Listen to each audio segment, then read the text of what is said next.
On today's episode of The Front Row, we are at the Louise Hopkins Underwood Center for the Arts, as you can probably tell from the acoustic.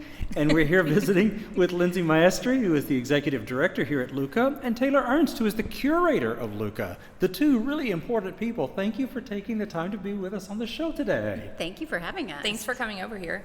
So this is a show about the affordable art sale, which is just a cool title by itself, but what it means is really interesting as well. It's become kind of a Lubbock tradition, I know.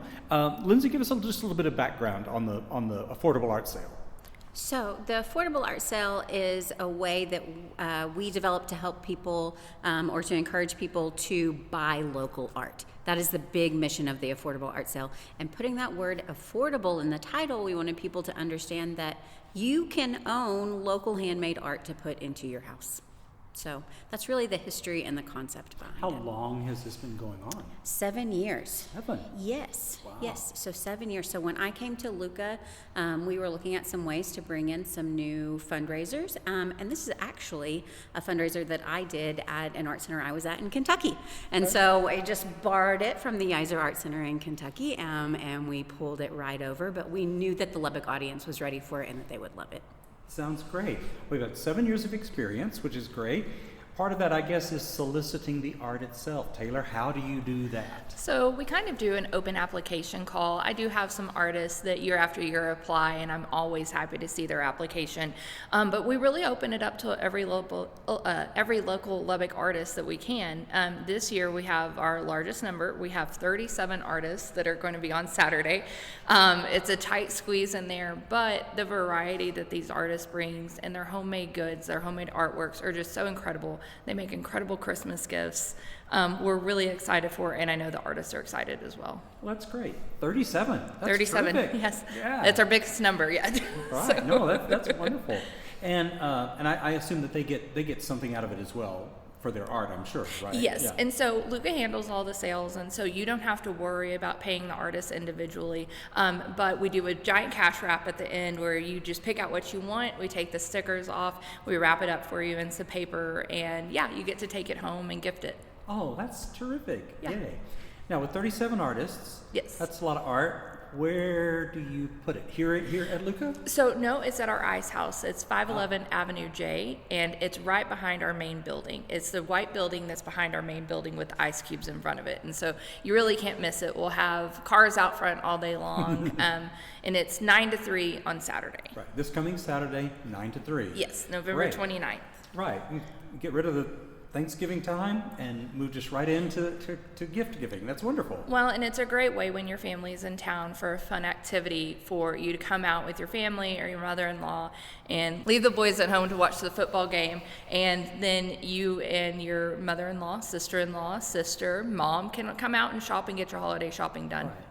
That's well put. I like that. That's exactly right. In the ice house. That's terrific. Yes. Now, I'm looking around, and there's plenty of art here at LHUCA itself. While we're here, tell us just a little bit about currently what's up. Sure. So in our Helen DeWitt Jones Studio Gallery, we have prints for the Vermilion Suite from Panhandle Plains Historical Museum.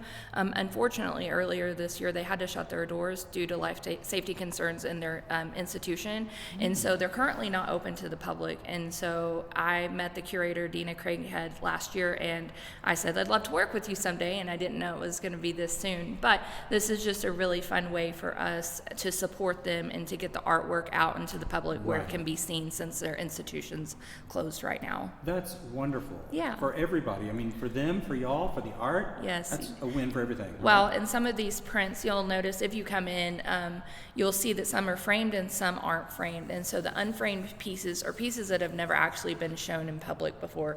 And so I think that's really cool that we get to do that here at LHUCA. Oh, that is cool. Yeah. That also brings up an interesting thing. Obviously, the art had to be transported to get here. What is involved when you transport art? I mean, the serious art. What's involved in going somewhere and getting it and bringing it home? How do you do that? So it's it's quite a trek. Usually the artist does bring their artwork here, but since it was another organization, their exhibition team actually brought it down and installed for us. And so it involves figuring out what kind of vehicle you're going to take, any special packaging that you might need. Does it need a crate? Am I going to have to rent a U-Haul? Am I going to have to borrow my dad's truck to get it down here? And so I've had shows that fit in the suitcase this year. There was a fabric show that all fit in a large suitcase.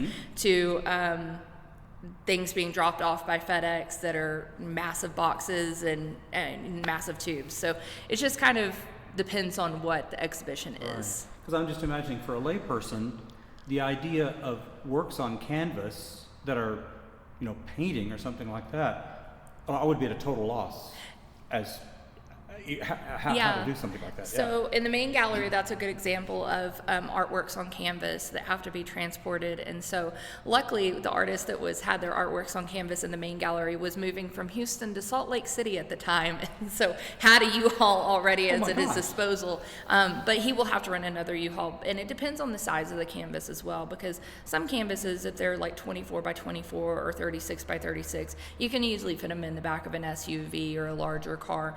But once they get a little bit larger than that, that's when you have to look at a van, a U-Haul type situation. And it just depends on, how you package it up. It can come in a box. It can come with just a moving blanket wrapped around it with some cling wrap and bubble wrap and stuff like that. It just kind of depends on the artist. Yeah, gotcha. All right. Well, that's illuminating. Yes. And one of my favorite things about the fact that the artists travel with the artwork so often is that we get to see the artist here at LHUCA. So, usually during a First Friday art trail, we may have an artist in from Oregon or California or somewhere in South Texas Jersey or all over the United States. They actually travel and they get to visit Lubbock and they get to meet our audiences during First Friday, and it's such a cool experience. Oh, that's good. That's like the immersive sort of, exactly. Yes. That's great. Well, and a lot of our artists, I've had career artists that have been practicing art for 20, 30 years that say they've never seen anything like a First Friday, and how interactive our community is with the artwork, which I think speaks loads about our community and how much they do care about the artwork that we bring here to LHUCA. Right. I was at the last First Friday, and I was just astounded. It was a horde of people. Yes. It was. Yes. And Yes. I thought, how wonderful. All these people down in the art district. Yes. On a Friday night, having a great time with all of this art on display. I was really pleased with that. I thought it was just super. We love it. It's such an incredible experience, and to get to do it once a month, it's really a very special thing. That's cool. Yeah. So we have the affordable art sale that's coming up this Saturday from 9 to 3. But that's certainly not everything that's going on at the moment. You have a big thing coming up immediately following that. Tell us about it. Give us a tease. So a little tease. We have a new program at LHUCA called Lights at LHUCA. So we will be covering our outdoor plaza area, sort of all around our campus there in the center of our campus with thousands of lights. And then throughout the whole month of December, we will have different programming. We will have Santa will be making several stops at LHUCA to do visits. We will also have choirs that'll be out, some bands and concerts. We will have craft activities, some hands-on things for the kiddos, and then outdoor movie screenings.